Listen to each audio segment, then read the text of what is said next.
प्रणाम। मैं हूं महायोगी सत्येंद्र नाथ। जीवन में दो तत्व हैं, एक ज्ञात तत्व और एक अज्ञात तत्व। जिस भी वस्तु को तुम देख सकते हो, छू सकते हो या फिर जानते हो, वो सब तुम्हारे लिए ज्ञात है। और जिसे तुम नहीं देख सकते या जो तुम्हारी इंद्रियों से बाहर है, वो तुम्हारे लिए अज्ञात है। लेकिन इस ज्ञात और अज्ञात के बीच हम हैं। हम न तो पूरी तरह से ज्ञात हैं और न ही पूरी तरह से अज्ञात। हमारा एक शरीर है जो दिखाई देता है, हड्डी, मांस, रक्त, मज्जा इत्यादि से बना है। लेकिन इस शरीर को चलाने वाला, इसमें उठने वाले विचार, वो सब अदृश्य और अज्ञात है। मैं कौन हूं या मेरी आत्मा क्या है, ये सब अज्ञात विषय हैं। ठीक वैसे ही बहुत सारी चीजें ऐसी हैं जिनको तुम देखकर पूर्णतया जान सकते हो, क्योंकि वो तुम्हारे ज्ञान के अनुरूप हैं, वो तुम्हारे लिए पूरी तरह से ज्ञात हैं। लेकिन ठीक इसी तरह एक और बड़ा रहस्य है जो अज्ञात का रहस्य है। अज्ञात का रहस्य भी अपने आप में बहुत ही उलझा देने वाला रहस्य है। लेकिन एक छोटा सा सूत्र है, यदि उस सूत्र को हम जीवन में उतार सकें तो जीवन बदल सकता है। अभी तक तो जो जीवन का दायरा हमने देखा है या जिस दायरे में हमारा जीवन चल रहा है, वो सारा का सारा दायरा केवल ज्ञात का दायरा ही है। और हम ज्ञात से बहुत प्रेम से जुड़ते हैं और इस जुड़ाव को अनुभव करते हैं, इस बंधन को महसूस करते हैं। अगर हम ज्ञात से जुड़ने की सभी परंपराओं का एक बार अध्ययन कर लें और फिर अभ्यास करें कि ज्ञात को छोड़कर हम अज्ञात के साथ वैसा ही जुड़ाव अनुभव करने का प्रयास करें, तो जिस ढर्रे पर अभी जिंदगी चल रही है, वो ढर्रा अचानक बदलने लग जाएगा और पूरी तरह से जीवन का ढर्रा बदल जाएगा। जीवन की राह बहुत विचित्र है। हमें जो राह नजर आती है, हम उस राह में कदम दर कदम आगे बढ़ते जा रहे हैं। लेकिन इस राह का उद्देश्य, लक्ष्य या कहें मंजिल, क्या वो बिल्कुल स्पष्ट है? क्या हमारे जीवन की राह का उद्देश्य कोई दृश्य है, कोई ज्ञात है? अगर वो ज्ञात है तब तो ठीक है, तुम इस दृश्य माध्यम से उस दृश्य माध्यम तक पहुंचो, या तुम इस ज्ञात शरीर से उस ज्ञात शरीर तक पहुंचो। लेकिन बात यदि सूक्ष्म की है, यदि तुम्हारी अनुभूति ये कहती है कि तुम ये स्थूल शरीर या स्थूल देह मात्र ही नहीं हो, तुम्हारा हाथ यदि कट जाए तुम तब भी जिंदा हो, तुम्हारे दोनों हाथ ना हो तब भी तुम्हारा अस्तित्व है, तुम्हारी दोनों टांगे नहीं हो तब भी तुम्हारा अस्तित्व है, तुम्हारा सर भी ना हो अगर तब भी तुम्हारा अस्तित्व है, तो इसका अर्थ हुआ कि तुम ये ज्ञात नहीं हो, तुम कुछ न कुछ अज्ञात हो। और यदि तुम अज्ञात हो तो तुम्हारा लक्ष्य कभी दृश्य या ज्ञात नहीं हो सकता, वो भी अज्ञात ही होना चाहिए।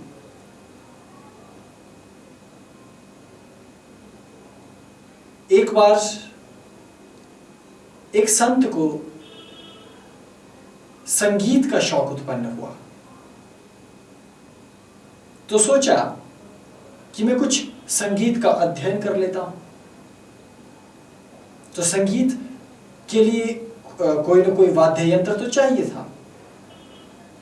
तो वो एक बाजार गए और वहां उन्होंने वाद्य यंत्र देखे। वो संत तो फकीर थे, उनके पास इतना धन नहीं था कि वो कोई भी वाद्य यंत्र खरीद पाते, क्योंकि सब महंगे थे। लेकिन एक वाद्य यंत्र था जो उन्हें सरलता से प्राप्त हो गया, वो थी बांसुरी। अब बांसुरी लेकर वो आ गए और बांसुरी बजाने के लिए एक ऐसे कुशल व्यक्ति के पास पहुंचे जो बांसुरी बजाने में बहुत निपुण और बहुत माहिर था। वहां से बांसुरी बजाने की कला उन्होंने सीखनी शुरू की। अभी पहला ही दिन बीता था, जो भी कुछ सीखा शाम को अपनी कुटिया में आकर उसका मनन करने लगे। उन्होंने बांसुरी अपने हाथ में पकड़ ली और उस पर फूंक मारने का प्रयास करने लगे। और जब वो फूंक मारते तो अद्भुत ध्वनि पैदा होती, और जब वो उंगलियां चलाते तो ध्वनि बदलती जाती। तो उनके मन में एक बड़ी अद्भुत शंका पैदा हुई। उन्होंने कहा, ये तो मैं जानता हूं कि ये जो बांसुरी मुझे नजर आ रही है इसे मैं देख सकता हूं, लेकिन ये संगीत कैसे पैदा होता है इसे मैं देख नहीं सकता, लेकिन सुन तो रहा हूं। इसका मतलब है कि ये केवल बांसुरी जो नजर आती है, संगीत केवल उतना ही नहीं है। इस बांसुरी के माध्यम से तो कई तरह के सुर ताल निकल सकते हैं, कई तरह की ध्वनियां और कई तरह के संगीत पैदा किए जा सकते हैं। ये तो अब वादक पर निर्भर करता है। उन्होंने इस घटना को बड़ी गंभीरता से देखा और उन्हें अपने गुरु का दिया एक अद्भुत सूत्र याद आया। गुरु ने कहा था कि तुम ज्ञात से अज्ञात की ओर यात्रा करना, क्योंकि वास्तविकता यह है कि जो ज्ञात है उसका संचालित करने वाला अथवा उसको मूल रूप से चलाने वाला एक अज्ञात है। जो ही बांसुरी पर फूंक मारी तो ज्ञात बांसुरी में अज्ञात स्वर फूटने लगे। इसी घटना से गुरु का ब्रह्म वाक्य याद आया और फिर अचानक वो सुरत समाधि की ओर भीतर गोते लगाने लगे, भीतर डूबते चले गए और एक ऐसी दुनिया में जाकर उनके भीतर के द्वार खुले जहां वो ज्ञात को जानते हुए भी अज्ञात से जुड़ने लग गए। और जब तुम अज्ञात से जुड़ते हो तो तुम अपने आप को और ज्यादा धनी, और ज्यादा सुखी और ज्यादा संयमी पाते हो। धन ज्ञात है, इसलिए जब तुम्हारे पास धन रहता है तो तुम अपने आप को बहुत बहादुर महसूस करते हो। अचानक तुम में साहस आने लगता है। धन आते ही तुम अपने आप को बलवान अनुभव करने लगते हो। लेकिन जो ही ये धन नष्ट हो जाता है या तुमसे छीन लिया जाता है, तुम उतने ही अपने आप को हारे हुए, टूटे हुए या हीन समझने लगते हो, क्योंकि ज्ञात का सहारा निश्चित और पक्का नहीं है, क्योंकि उस ज्ञात को संचालित करने वाला एक अज्ञात है।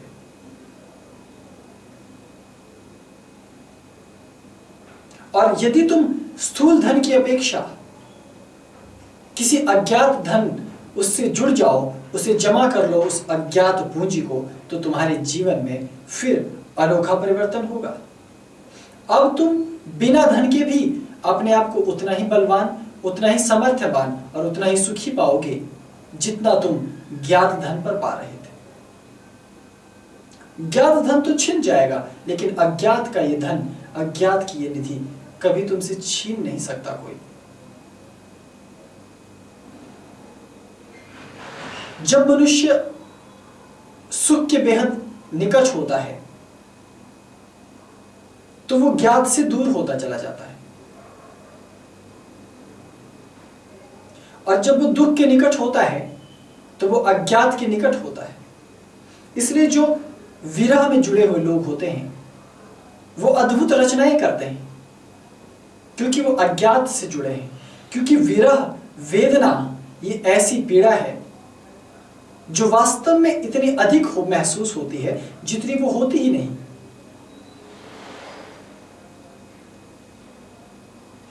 एक दिन राह चलते एक मजनू से मुलाकात हो गई। बिखरे बाल, काली पड़ चुकी त्वचा, खस्ता हाल कपड़े, आंखों से बहते आंसू, और बात एक ही कि मेरी महबूब सा कोई दूसरा महबूब नहीं। जो मेरी प्रियतमा है वो इतनी खूबसूरत है, इतनी सुंदर है कि लगता है भगवान ने समय निकालकर उसे तराश तराश कर बनाया है। तो मन में बड़ी जिज्ञासा हुई कि आखिर ऐसा कैसा सौंदर्य होगा कि ये आदमी दर दर भटक रहा है। तो मन में विचार पैदा हुआ कि इसके महबूब को देखना चाहिए। काफी सारे लोगों का एक समूह उसके महबूब को देखने गया। जब उसकी प्रेमिका के पास पहुंचे तो ना तो वो उतनी आकर्षक थी जैसा कि वो कह रहा था, और ना ही उतनी रूपवती कि उसके लिए इस तरह से पागल हुआ जाए। लेकिन जिस प्रकार से वो व्यक्ति विवरण दे रहा था, वो प्रेमी विवरण दे रहा था, वो तो बड़ा अद्भुत था। तो लोग समझ नहीं पाए और उसे लताड़ते हुए वापस हो लिए। यहां दो का झगड़ा है, यहां ज्ञात और अज्ञात का झगड़ा है। जो लोगों का समूह प्रेमिका को देखने गया वो ज्ञात को देखने गया, लेकिन जिसे प्रेम हो चुका है और प्रेम के बाद वो विरह में है, वो उस ज्ञात से भी परे जा चुका है। वो अज्ञात में उसे देखता है। और इसी कारण उसे वो अपनी प्रियतमा बेहद खूबसूरत, बेहद सौंदर्यशालिनी अर्थात सौंदर्यमयी प्रतिमूर्ति नजर आती है। यह अंतर है, ज्ञात छोटा होता है और अज्ञात विशाल होता है। यह ठीक वैसा ही है जब हम किसी को यादों में याद करते हैं तो वो छोटा याद नहीं आता, उसके चित्र बहुत बड़े बड़े याद आते हैं। हम जिस व्यक्ति से जितना प्रेम करते हैं, जब हम उसे विचारों में याद करते हैं, वो व्यक्ति उतना ही बड़ा हमें आकृति में नजर आता है, जबकि वास्तविकता में उसकी आकृति केवल 3 या 4 फुट ही होगी। उसका चेहरा बहुत छोटा सा ही होगा। लेकिन जब हम किसी को बहुत गंभीरता से याद करते हैं तो उसका छोटा सा चेहरा बहुत नजदीक हमें नजर आता है और बहुत बड़ा हमें नजर आता है। यह अज्ञात का एक अद्भुत सम्मोहन है। अज्ञात एक वैचारिक अज्ञात है और एक वास्तविक अज्ञात है। वैचारिक अज्ञात से जुड़कर ही धीरे धीरे भावभूमि जब तुम्हारी प्रखर होती है, तुम ध्यान में भीतर गहरे उतरते हो, ज्ञात की खोज से अज्ञात की ओर जाने के लिए ध्यान का मार्ग चुनते हो, तब तुम्हें पता चलता है कि जो ज्ञात बीज छोटा सा था वो अंकुरित होकर पुष्प वाटिका बन गया है। जब तक तुम ज्ञात से जुड़े रहोगे तब तक केवल बीज ही तुम्हारे हाथ में होंगे। ज्यों ही तुम अज्ञात की यात्रा में गए, अपने आप को मिट्टी में तुमने डुबो दिया, तुम भी फूलों की बगिया की तरह महक उठते हो। ईश्वर इसीलिए अज्ञात रहे ताकि तुम अपने भीतर के उन द्वारों को खोल सको, चेतना के उस अज्ञात स्वरूप को खोल सको, ताकि उसके भीतर परमात्मा का प्रकाश उतर सके। और उसके लिए तुम्हें कुछ विशेष नहीं करना होता, कोई विशेष प्रयास करने की आवश्यकता नहीं है। केवल ये जान लेना कि ध्यान ज्ञात से अज्ञात तक पहुंचने का माध्यम है, ये तुम्हारे लिए पर्याप्त है। केवल इतने पर अगर तुम राजी हो जाते हो तब तुम अपनी सीमाओं से बाहर जाने लगते हो। इसीलिए बहुत सुंदर शब्द दिया गया, अतीन्द्रिय हो जाना। जो इंद्रियां तुम्हारे पास हैं उसके कारण तुम इंद्रिय जीव हो। जब ये इंद्रियां फैल कर बहुत ज्यादा हो जाएं तो तुम अतीन्द्रिय होने लगते हो। और बहुत अद्भुत बात कि चेतना से बड़ी इंद्रिय और दूसरी कोई नहीं हो सकती। और जिस दिन तुम अपनी चेतना की इस इंद्रिय का प्रयोग करना सीख जाओ, उस दिन फिर कुछ भी अज्ञात कहां रह जाएगा। जीवन मरण, सुख दुख, हर्ष विषाद, प्रत्येक विषय तुम्हारे लिए ज्ञात होने लग जाएगा। जब तक तुम ज्ञात से जुड़े हो तब तक सब कुछ अज्ञात है, और जिस दिन तुम अज्ञात से जुड़ते हो उस दिन सब कुछ ज्ञात हो जाएगा। ये ठीक एक डंडे के दो सिरे जैसा है कि एक सिरे को यदि तुमने पकड़ लिया तो दूसरा सिरा तुमसे दूर हो जाता है। अभी तुम्हारे पास ज्ञात का सिरा है, इसलिए तुम अज्ञात को नहीं जानते, लेकिन जिस दिन तुम इस ज्ञात को छोड़कर अज्ञात को पकड़ोगे उस दिन जीवन बिल्कुल बदल जाएगा। अभी ईश्वर क्या है, या हम खुद क्या हैं, या हमारा अस्तित्व क्या है, ये तो बहुत दूर की कौड़ी है। हम तो केवल ज्ञात के प्रश्नों में ही उलझ कर रह जाते हैं। धन कहां से आएगा, वाहन को घर लाना, रखना, संभालना, उसकी देखभाल करना कैसे संभव है। परिवार का समायोजन, बच्चों की देखभाल, पत्नी की जरूरतें, रिश्ते नातों का बंधन, सामाजिकता, राजनीति, धर्म, इन सब को हम कैसे व्यवस्थित करेंगे। हम तो केवल इन्हीं प्रश्नों में उलझे रहते हैं। जीवन में हम किसके निकट जाएं, किसे हम लताड़ कर हटा दें, कौन हमारा शत्रु है, कौन हमारा मित्र, हम इन्हीं प्रश्नों में उलझ कर रह जाते हैं जो सभी ज्ञात से जुड़े हैं। और हमें एक क्षण भी मौका नहीं मिल पाता कि तुम अज्ञात के बारे में सोच सको। इसलिए कुछ क्षण अपने जीवन में ठहर जाना, थोड़ा सा विश्राम कर लेना, रुक जाना। इतनी गति ठीक नहीं। जिस गति से तुम पैदा हुए हो और तब से तुम भागे जा रहे हो, ये निरंतर भाग दौड़ एक अदृश्य अनजाने गड्ढे में जाकर तुम्हें धकेल देगी। वो गड्ढा मृत्यु का गड्ढा है, और वो भी अज्ञात का ही गड्ढा है। तो क्या होने वाला है तुम्हारे जीवन में? अंधेरे कुएं में गिर जाने से अच्छा है कि तुम पहले ही जान जाओ कि आखिर कुएं की गहराई कितनी है, कुएं के भीतर क्या है, और कुएं के भीतर तुम्हारे अस्तित्व का क्या होने वाला है। और ये सब चीजें ध्यान के द्वारा जानी जा सकती हैं, लेकिन ध्यान कैसे होगा? सबसे पहले तो ध्यान के लिए साक्षी होना अनिवार्य है।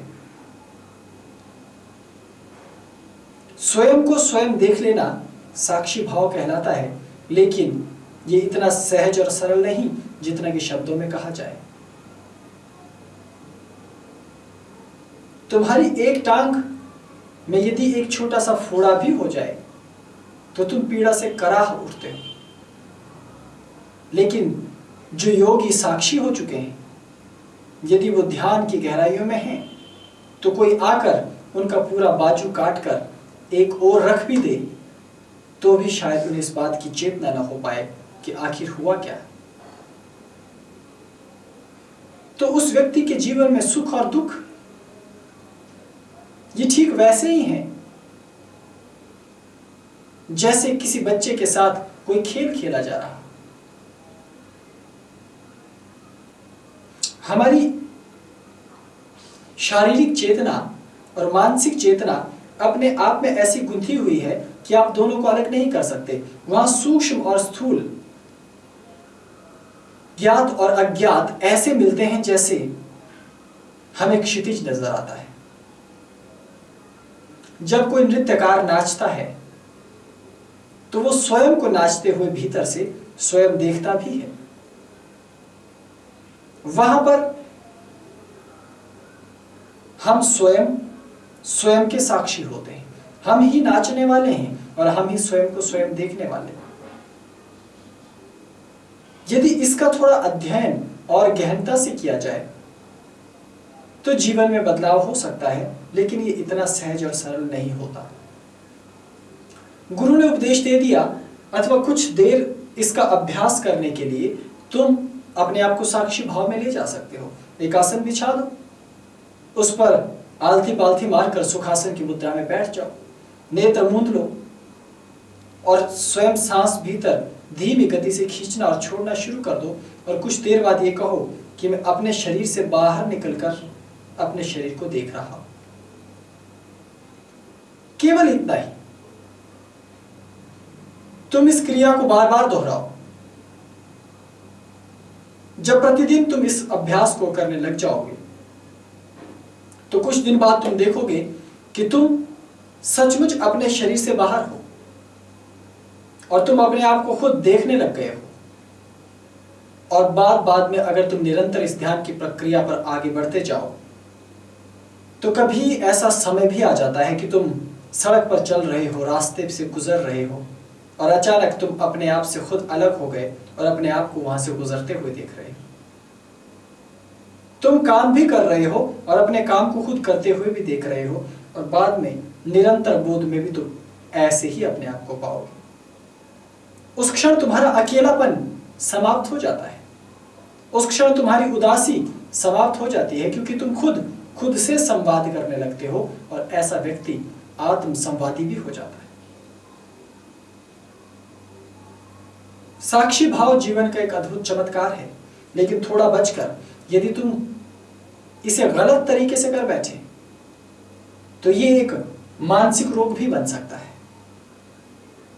एक ऐसा मानसिक रोग भी है जिसमें व्यक्ति अपने आप से अपने आप ही बात करने लगता है, अपने आप को खुद ही काम करते हुए या गुजरते हुए, खाते पीते हुए महसूस करता है और अपने आप को एक स्वरूप में नहीं जानता, कई स्वरूपों में जानता है।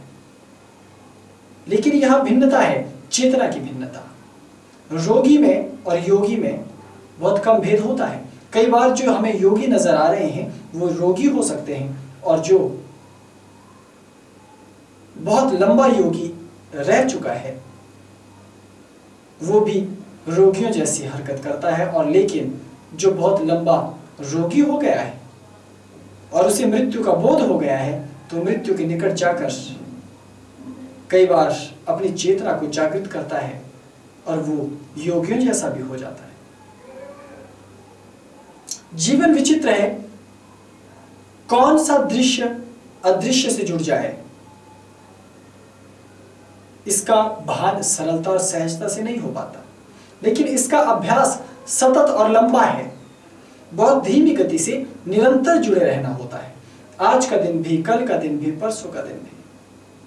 और ये बहुत जटिल है। तुम्हारे शत्रु तुम पर वार करें और तुम ये सोचो कि मैं तो साक्षी हूं, मुझे कोई उत्तर देने की आवश्यकता नहीं।